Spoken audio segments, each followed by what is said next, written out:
Welcome back, my dear followers, or welcome if it's the first time that you are watching my YouTube channel, My Paranormal and Mystery TV. On March the 12th, 2026, few weeks ago, the tomb of Bruce Lee has been opened after 53 years by FBI thanks to the permission of the daughter of Bruce Lee, Shannon Lee. They opened the first part of the tomb at 5:47 a.m. and then about three hours later they opened the casket and saw what they couldn't imagine. Finally, after 53 years, we know how Bruce Lee died. And I was right because I shot a documentary about Bruce Lee 2 years ago, telling you that Bruce Lee had been murdered, and now it's for sure. Bruce Lee had been murdered and into the coffin in secret. There is the reason why Bruce Lee had been murdered and who murdered Bruce Lee. Are you ready to discover this shocking, very fresh news? I tell you this that happened exactly on March the 12th, 2026.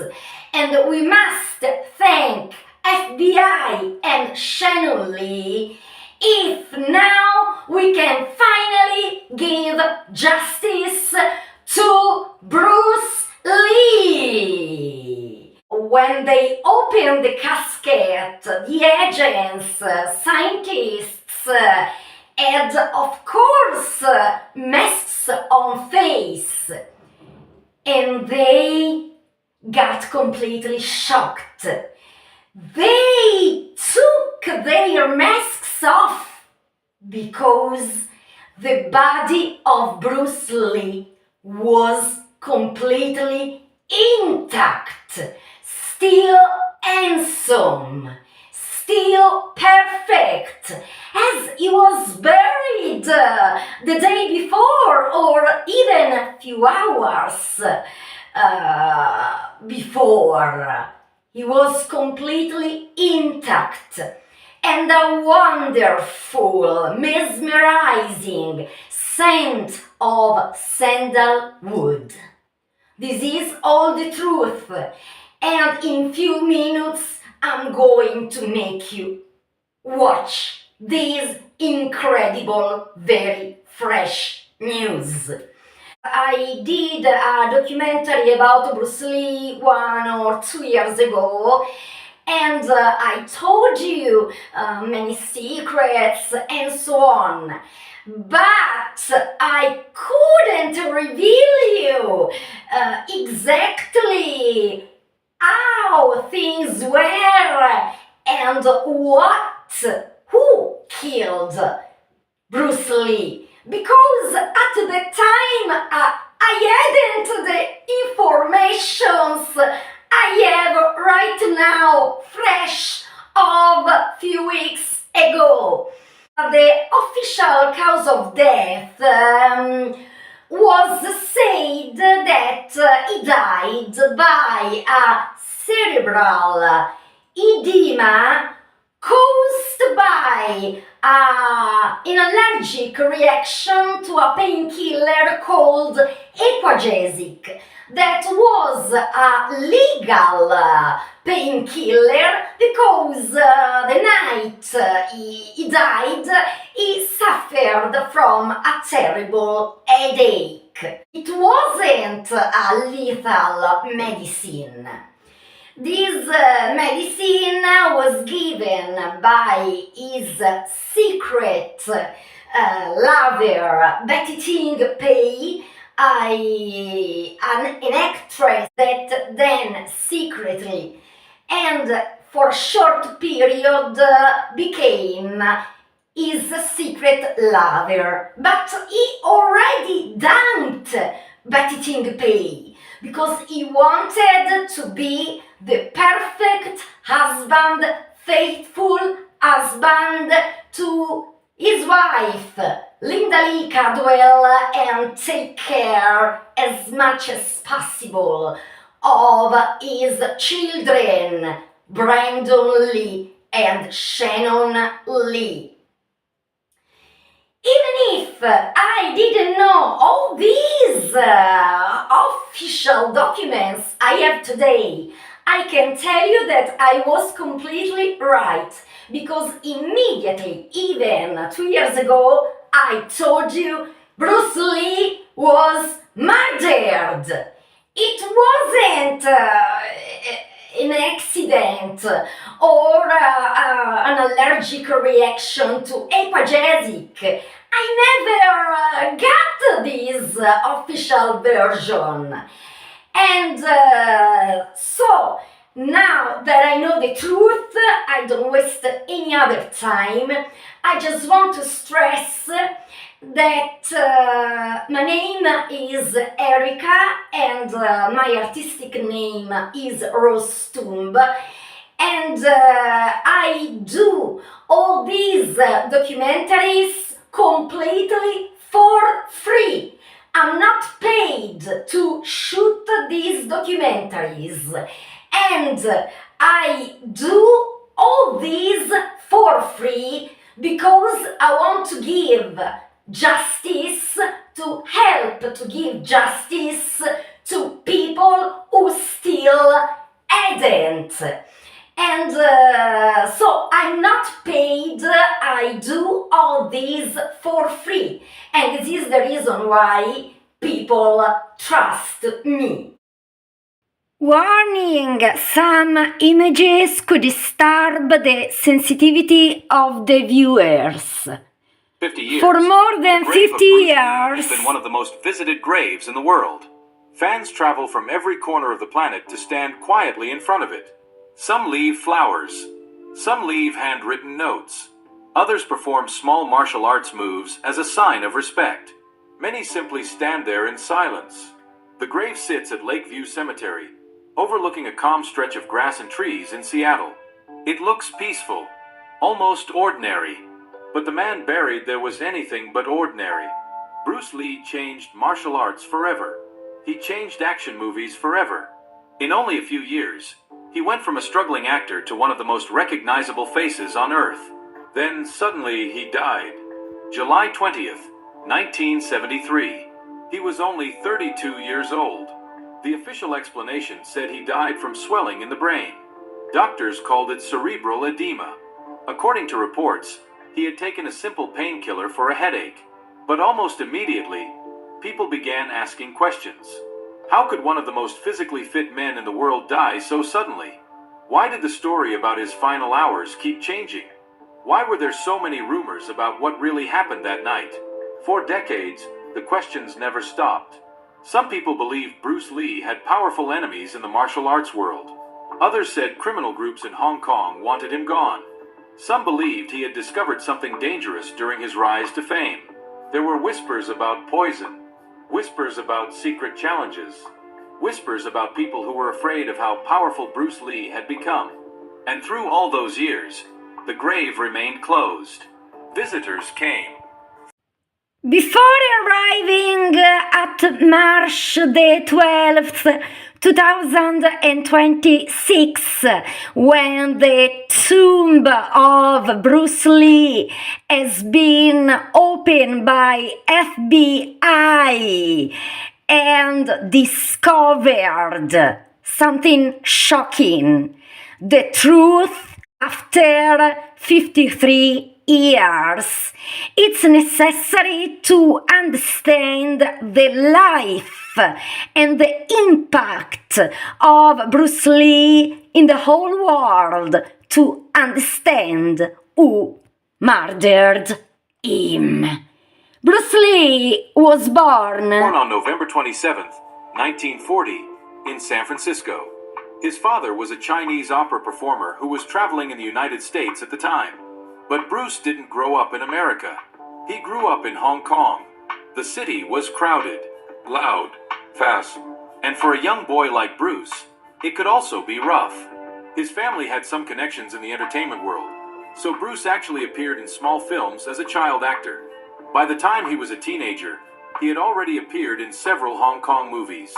But acting was not what defined him during those early years. Fighting did. Bruce was known for getting into street fights. So, the family Martial arts. Bruce began training in Wing Chun under a respected instructor named Ip Man. At first, Bruce approached training the same way he approached fighting, aggressively. But slowly, something changed. He became obsessed with improving. Bruce didn't just want to win fights. He wanted to understand how fighting worked. He studied movement, speed, timing, balance. He practiced for hours every day, sometimes until his hands were swollen and bruised. Friends remembered him constantly testing techniques, shadowboxing in hallways, practicing kicks in small rooms, studying opponents carefully. But even with martial arts training, Bruce still found trouble. The street fights didn't completely stop. One particular fight reportedly became serious enough that his parents feared retaliation from the other group involved. That was when they made another life-changing decision. They sent Bruce Lee to the United States. He was only 18 years old. Bruce arrived in Seattle with very little money. He stayed with family friends and worked small jobs to support himself. One of those jobs was at a restaurant. He was a waiter in a restaurant, and I guess that he was very, very fast. At the same time, He began teaching martial arts. At first, his classes were small, just a few students learning basic techniques in small training spaces. But people quickly noticed something different about Bruce Lee. He moved faster than anyone they had ever seen. His punches looked almost impossible to follow. More importantly, his ideas about martial arts were very different from traditional instructors. Bruce believed many martial arts systems had become too rigid, too full of rules, too focused on tradition instead of real fighting. He believed fighters should adapt, move freely, use whatever worked. These ideas would later become the foundation of his own philosophy called Jeet Kune Do. in the United States, Bruce began a new chapter. In 1959, he arrived in Seattle with little more than confidence and determination. He enrolled at the university there and taught Kung Fu on the side to support himself. His charisma and skill as a teacher quickly spread by word of mouth. Soon he opened his own martial arts schools and captivated his students with a modern, efficient style. During this time, he also met his great love, Linda Emery, whom he married in 1964. They had 2 children together, Brandon and Shannon, and Bruce proved to be a devoted father. During disappointed by Hollywood, then he returned to Hong That decision Kong. would change everything. Within a few years, he would become the biggest martial arts movie star the world had ever seen. what had been denied to him in America. Back in Hong Kong, Bruce Lee experienced a meteoric rise. His very first Hong Kong film, The Big Boss, 1971, became a huge success and made him an overnight superstar in Asia. This was followed by Fist of Fury, 1972, in which he captivated audiences with his intensity as a fearless avenger. Bruce Lee's fight scenes were something entirely new, lightning fast, powerful, and at the same time like a perfect dance, a choreography of precision and strength. With his third film, Way of the Dragon, 1972, he also took on the roles of screenwriter and director. In this film, Bruce Lee faced karate champion Chuck Norris in Rome's Colosseum, a fight scene that became cinematic history. Bruce proved the international breakthrough followed immediately. Hollywood finally recognized the potential of the charismatic Chinese star. In 1973, Bruce Lee shot his first major Hollywood kung fu film, Enter the Dragon. Both in front of and behind the camera, he was the heart and soul of the project. This film would have made him an international megastar and established the martial arts genre in Hollywood. Bruce was at the peak of his creative powers. He combined acting, martial arts, and philosophy into a work the world had never seen before. On his own style, which he called Jeet Kune Do, the way of the intercepting fist. For Bruce, martial arts were more than just physical combat. They were a life philosophy. He emphasized flexibility. Be water, my friend, was one of his most famous maxims.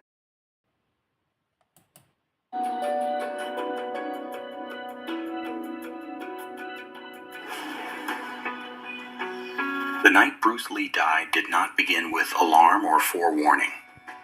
It began quietly, in a city that had become both a home and a proving ground. Leading up to his death, Lee's training was relentless and precise. He drilled techniques, conditioned his body, and balanced explosive strength work with flexibility.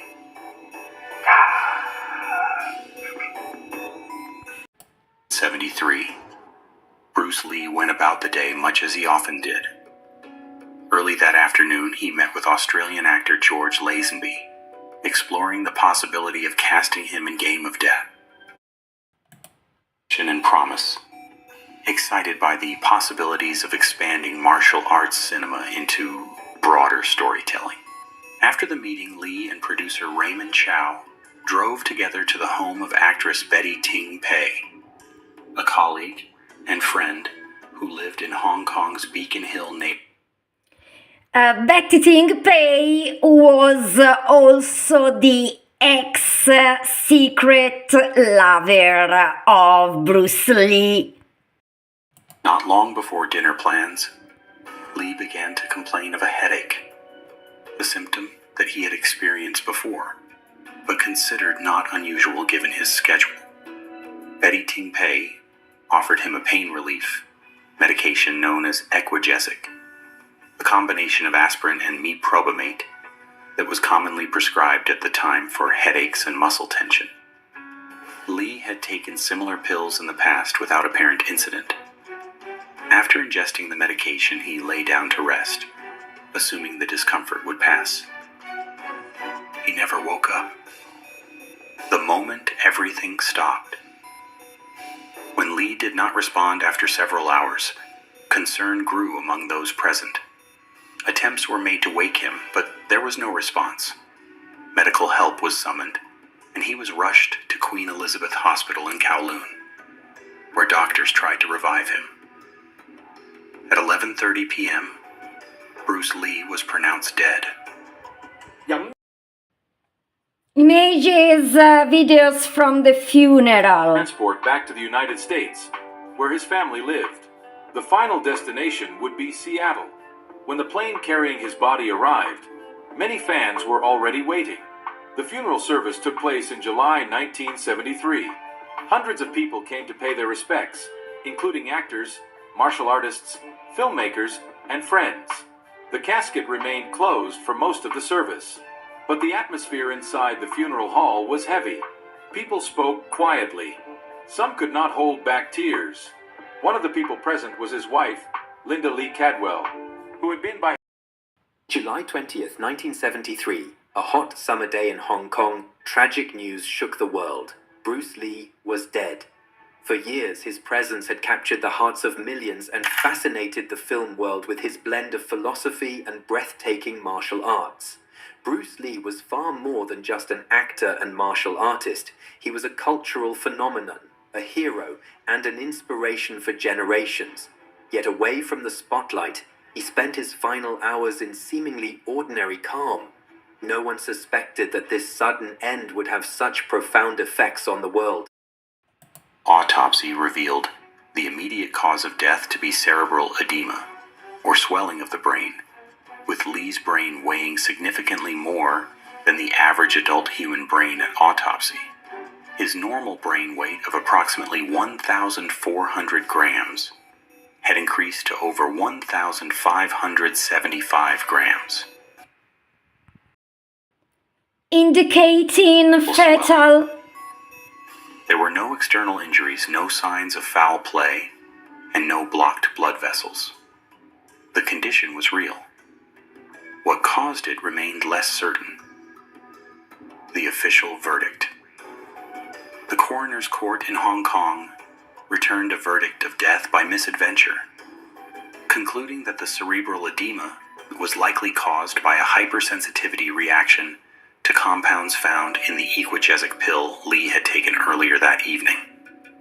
That reaction would have led to excessive fluid accumulation in the brain. The presiding coroner was Dr. R.R. Lysette of Queen Elizabeth Hospital, and his assessment laid the medical foundation for the official explanation. Autopsy findings showed no signs of trauma or poisoning, and besides the pain medication, the only substances detected were trace amounts of cannabis residue in Lee's digestive tract. Lee was known to have used marijuana occasionally for relaxation and to assist with appetite, though its role in his death remains unclear and medically unsupported as a direct cause of cerebral edema. The government of Hong Kong ordered a full inquest due to the public shock and widespread speculation. Experts examined the evidence, but no definitive cause beyond the swelling itself could be established. A friend of Bruce Lee said that he thought that Bruce Lee was given an Asian poison that disappears from the blood, from the body system in 48 hours. And the autopsy on Bruce Lee was done after. So this friend could be right.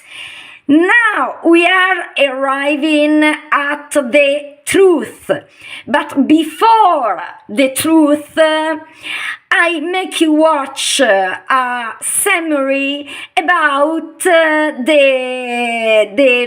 main theories arose after his shocking death. When Bruce Lee died in 1973, both the worlds of martial arts and cinema collectively poured one out for a legendary homie. But while it was initially assumed that his cause of death was an allergic reaction that caused brain swelling, tons of theories have arisen. Immediately, the first theory was Bruce Lee murdered by the Triads because he refused to pay the protection money to bow down. The Triads. He was assassinated by the Triads. The Triads. An assortment of shadowy organized crime syndicates and dangerous gangs that emerged from the secret societies of 18th century China. By the 20th century, they had come to exert great influence throughout Asia and beyond. The Triads are particularly associated with Hong Kong, where Lee was raised as a child, having been born in San Francisco. It was also in Hong Kong cinema that he first became a martial arts movie star. The other theory. Died in Hong Kong as he was continuing work on his next feature film, Game of Death. A statement from the project's production company, Golden Harvest, claimed that he had died while walking with his wife in the garden of his family home. But the truth was that Lee had been at the home of a Taiwanese actress named Betty Ting Pei. Ting Pei was Lee's mistress. And this was right, because I think it was a mistake at that time, because Linda Lee Cadwell to avoid the scandal that her husband almost died in the bed of the lover, Betting Pay, made spread that Bruce Lee felt bad in the garden of their home, and then she called the ambulance, and he was transported to the hospital. Meanwhile, it wasn't true. He felt bad in the bed of Betty Ting Pei after having taken the Aquagesic. That, of course, it wasn't the cause of death. Other suspected Betty Ting Pei because she was the ex-lover, because Bruce Lee didn't want to leave his wife, Linda Lee Cadwell. He wanted to return to the United States, and he left her. So these were the reasons why they suspected Betty Ting Pei. Also because the call for an ambulance was really too late, because before calling the ambulance, Betty Ting Pei called the friend of Bruce Lee with whom he worked. So this was suspected at that time. I go on. Who gave Lee the medication that reportedly killed him.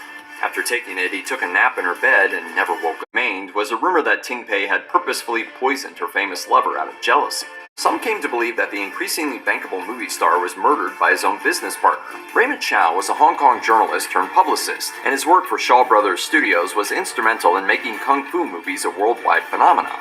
It was Chow who first signed Lee to the studio in 1971, after spotting his potential in television appearances. It was also Chow who Betty Ting Pei called to her home when she found the star unresponsive. In an attempt to protect Lee's children from scandal, Chow tried to cover up the fact that Lee had died at his lover's residence. Suspicious, huh? Chod died In 2018, at the age of 91. In his obituaries, his relationship with Lee took precedence among his life accomplishments, which also included the management of Jackie Chan and the promotion of the Teenage Mutant Ninja Turtles franchise. However, rumors of his involvement in Lee's death persist online. Angry that he was sharing the secrets of Kung Fu with the world. And again, in the same book, Block also suggested that Lee may have been killed by ninja assassins who poisoned him with cannabis. And now the moment you have been waiting for, the opening of the tomb of Bruce Lee on March the 12th, 2026 by FBI. So just a few weeks ago, this is a lovely photo of Bruce Lee with Brandon Lee, and I want to remind you that Brandon Lee was murdered too. I'm 100% sure, as I was sure, that Bruce Lee had been murdered, and I was completely right. Not a construction site, she said firmly. This is sacred ground. My husband has rested in peace for over half a century. This is what Linda Lee Cadwell Dig up said. his final resting place like it's some She archaeological didn't want to make his tomb before the open. reporter could ask another question. For weeks, Linda fought quietly behind the scenes. She called city officials, sent strongly worded letters, and even contacted old friends in the film industry for support. She believed the tomb should remain untouched, a private sanctuary for the man she had loved and lost so young. But the pressure kept building. On the other side of the family, their daughter, Shannon Lee, saw things differently. Now in her late 50s, Shannon had become the guardian of her father's legacy. She had spent years preserving Bruce's teachings, founding the Bruce Lee Foundation, and carefully protecting the family's privacy. After long, emotional conversations with her mother, Shannon finally convinced Linda that some form of preservation work might be necessary, but only if it was done with the deepest respect. By late February 2026, a compromise was reached. Shannon personally coordinated with a group of Buddhist monks from a local temple in Seattle. On the morning of March 10th, 2026, under a pale gray sky, the monks gathered at the cemetery. They chanted softly in the cold air, burning incense and offering prayers in both English and Cantonese. Shannon stood among them, eyes closed, hands pressed together. Linda watched from a short distance, her arms folded tightly across her chest, tears glistening but never falling. The official story was simple. A small team of preservation experts would carefully inspect and reinforce the tomb structure. No cameras for the public, no live stream, just quiet, respectful work. But that was not the full story. According to documents leaked in April 2026 from an anonymous source inside the preservation team, this was never a routine maintenance job. Hidden among the official paperwork were classified memos marked "Federal Consultation Required." Two unnamed federal specialists, described only as technical advisors with national security background, had been quietly added to the team. Their presence was never announced to the public or even to the Lee family. Why would federal experts be involved in maintaining the grave of a martial arts movie star who had died 53 years earlier? The leaked internal notes gave one chilling reason: possible presence of documents or artifacts related to the circumstances of death in 1973. Some 5:47 a.m. on March 12, 2026, Lakeview Cemetery was locked down tighter than it had ever been in its history. Yellow barriers, private security, and unmarked vans appeared before sunrise. The team that arrived was larger and more serious than anyone had expected. 8 preservation specialists, 2 ground-penetrating radar technicians, 1 quiet representative from the Lee family, and 2 men in plain clothes who never showed identification, the federal advisors. As the first faint light touched the granite headstone, the heavy equipment was rolled into position. The monks had already completed their final blessing the day before. Now there was only the low hum of generators and the soft click of metal tools. Shannon Lee stood a few feet away, watching everything with a mixture of reverence and unease. Linda had chosen not to be present for the actual opening. She couldn't bear it. No one spoke much. The air felt heavy with more than just the damp Seattle morning. Because in that moment, as the team prepared to lift the massive granite slab for the first time in 53 years, everyone, whether they admitted it or not, understood the same thing. They weren't just opening a tomb. They were about to open a half-century-old mystery that powerful people had tried very hard to keep buried. And whatever way FBI! style operation, the digital clock on the dashboard read 5:47 a.m. when the first unmarked black van rolled through the back gate of Lakeview Cemetery on March 12, 2026. The Seattle sky was still pitch black, the air cold and damp with the promise of rain. Within minutes, the entire hillside was locked down tighter than a crime scene. Yellow metal barriers blocked every entrance. Private security in dark jackets stood silently at the perimeter. No press, no curious fans, just the low hum of generators and the occasional crackle of a radio. Lakeview Cemetery, usually a peaceful place of reflection overlooking Lake Washington, had been transformed overnight into a high-security operation. The opening! Exactly 8:27 a.m., the slab began to rise. The moment it cleared the opening, a powerful blast of ice-cold air rushed upward from the darkness below. The temperature inside the tent dropped instantly. Several team members stepped back instinctively. The air that poured out carried a distinct, almost haunting scent. Sweet sandalwood incense mixed with the faint, waxy aroma of perfectly preserved lacquered wood. After 53 years underground, The smell was still strong, as if the tomb had been sealed yesterday. Dr. Vargas stared into the black opening, her flashlight beam cutting through the cold mist. "My God," she whispered. A 34-year-old female technician named Sarah Klein, who had been monitoring the environmental sensors, suddenly pulled her mask down. Her face was pale. She was breathing hard, almost gasping. "This feels like opening a time capsule from 1973, she said, her voice trembling. "The air, it's exactly the same temperature and composition they would have used back then. It hasn't changed at all." One of the federal advisors crouched beside the opening and shone his light downward. His expression never changed, but his jaw tightened visibly. Christine Wu, the Lee family representative, stood a few feet away, hands clasped tightly in front of her. She had been quiet the entire morning, but now her eyes were wide. She whispered something in Cantonese under her breath, a short prayer. Dr. Vargas looked at the two advisors. "We're ready to descend when you are." The taller federal advisor checked his watch, then gave a single nod. "Everyone suit up, full protocol. No one touches anything until it's documented and photographed. We do this by the book." As the team began donning sterile white Tyvek suits and headlamps, the weight of the moment settled over them like the heavy saddle mist outside the tent. They weren't just preservationists anymore.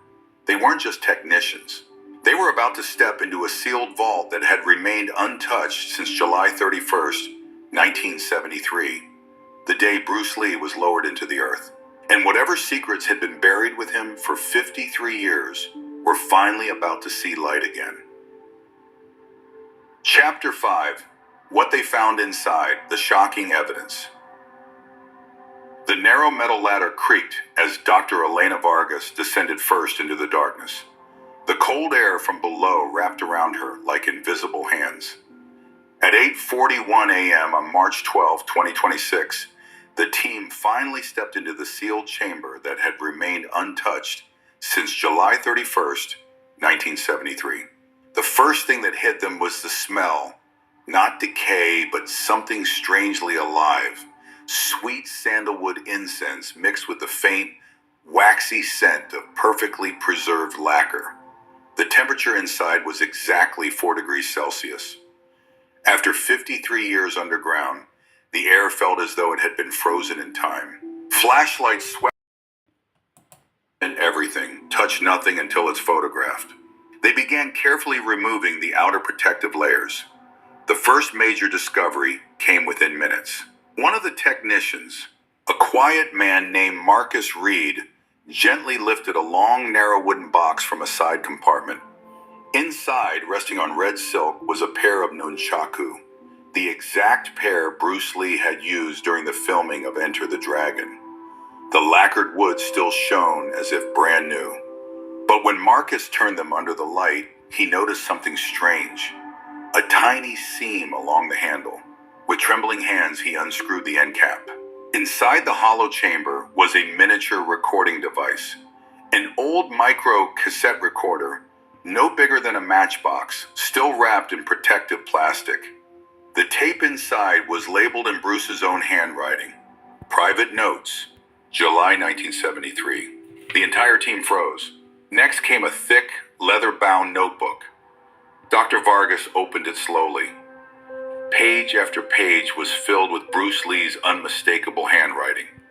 Notes in both English and Chinese, some scribbled in haste, others written with careful precision. There were training diagrams, philosophical reflections, and lists of names. One page, dated only 10 days before his death, read, "They want control. They fear the message. Be water, or they will drown you."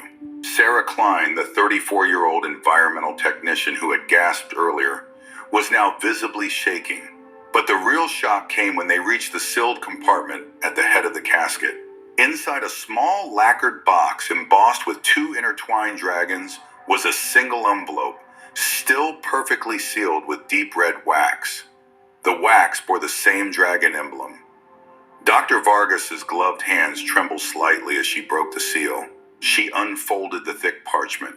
The letter was dated July 15th, 1973, Just 5 days before Bruce Lee died, in clear, strong handwriting, it said, "If I am no longer here, know that this was not an accident.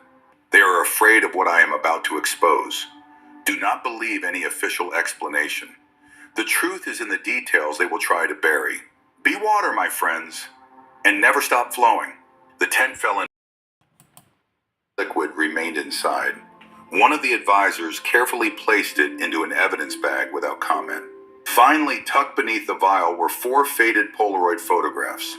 The first showed Bruce Lee in a private room, sitting across from 2 unidentified Chinese men in suits.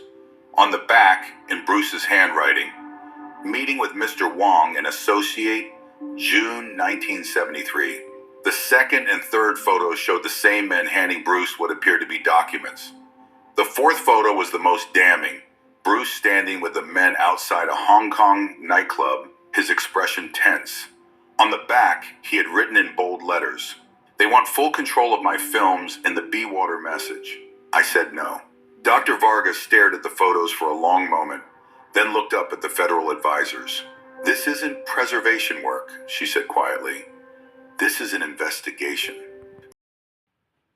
So, after 53 years, the truth. 53 years after his death, Bruce Lee had left behind not just memories, but evidence. Evidence that his death may not have been a tragic accident after all. Evidence that someone, somewhere, had been very afraid of what the dragon was about to reveal. And now, in the spring of 2026, that evidence had finally come back into the light. 53 years of silence. For over half a century, the truth stayed buried with Bruce Lee. But on that cold March morning in 2026, when the tomb was finally open, the grave spoke. What the team found inside wasn't just artifacts. It was a final accusation from a man who dared to challenge the entire system. Bruce Lee wasn't just a martial artist. He was a rebel. He was the voice that refused to be silenced. He was the one who said no to the triads. And for that, he paid with his life.